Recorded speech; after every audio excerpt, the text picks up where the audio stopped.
Bridgeport, Connecticut is a city shaped by change. Once known for its strong industrial base and manufacturing power, companies like General Electric and Remington Arms were central to the city's identity. Over time, as those industries declined, many neighborhoods were left facing economic hardship, limited opportunity, and long-standing social challenges. In some parts of the city, those conditions influence culture, music, and identity. One of those areas is Trumbull Gardens, a neighborhood often associated with struggle, but also with resilience and creativity. It is an environment where music has frequently become a way to be seen, heard, and remembered.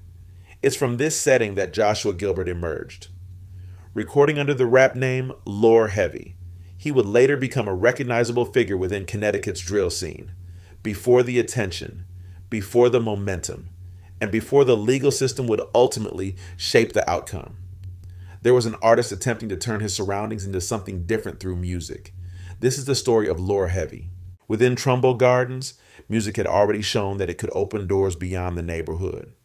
One of the most visible examples was ONEQB, a local rapper whose work achieved sustained regional recognition with a presence in Connecticut hip-hop spanning more than a decade. Seeing someone from the same environment build longevity through music helped reinforce the idea that progress was possible. Around this time, Lore Heavy began releasing music of his own, using rap as a way to establish identity and presence rather than escape. That influence became tangible when Lore Heavy and QB collaborated early in his career. The track was titled Stick for Stick. The collaboration would go on to become Lore Heavy's most recognized release, reaching approximately 180,000 views, making it his largest song at the time of writing. Rather than slowing down after that moment, Lore Heavy continued releasing music consistently. Tracks such as Problem Child, Difference, and Ain't No More Ops followed, helping solidify his position within Connecticut's drill scene.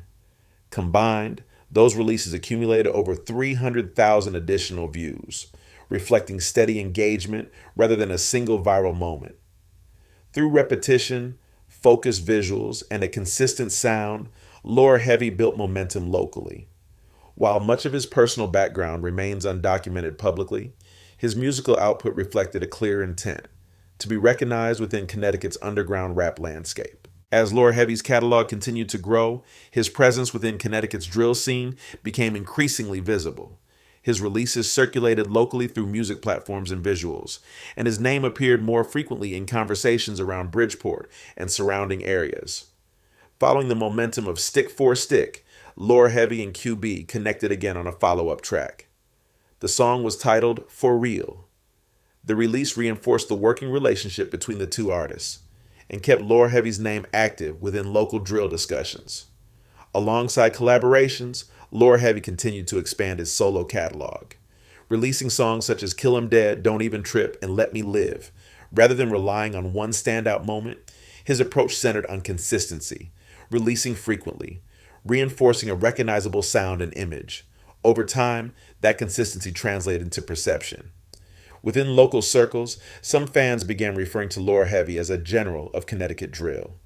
The label wasn't an official title, but a reflection of how often his name surfaced when discussing the movement.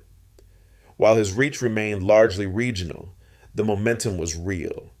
Through steady output, branding, and presence, Lore Heavy had established himself as a familiar figure in Connecticut's underground rap scene. As Lore Heavy's music career continued to develop, a separate set of events was unfolding in Bridgeport, events that would later become central to his story. According to federal authorities, the original North End, known as ONE, was a Bridgeport-based street gang. Prosecutors alleged the group was involved in a pattern of criminal activity. Rather than focusing on individual incidents alone, investigators built a broader racketeering case, examining long-term activity connected to the group. In December of 2019, a fatal shooting occurred in Bridgeport. The incident resulted in the death of Tyquest Moore. He was 18 years old at the time. Court records later connected that incident to the wider racketeering investigation involving ONE. In 2021, Joshua Gilbert, known professionally as Lore Heavy, was arrested as part of that federal case. Prosecutors alleged his involvement as part of the racketeering conspiracy. Evidence related to the 2019 shooting was introduced as a special sentencing factor, rather than a standalone charge. In November of 2023, a federal jury found Gilbert guilty of racketeering conspiracy. In August of 2025, he was sentenced to 40 years in federal prison, followed by 3 years of supervised release. The conviction marked a decisive shift, bringing Lower Heavy's rising momentum in Connecticut's drill scene to an abrupt halt. Following the conclusion of the federal case, Lower Heavy's career entered a new and restricted phase. With a 40-year federal prison sentence, his ability to operate as an artist in the traditional sense was effectively removed.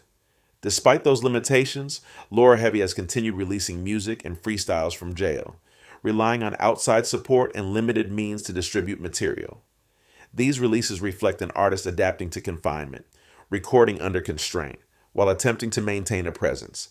This shift has fundamentally changed how his music exists.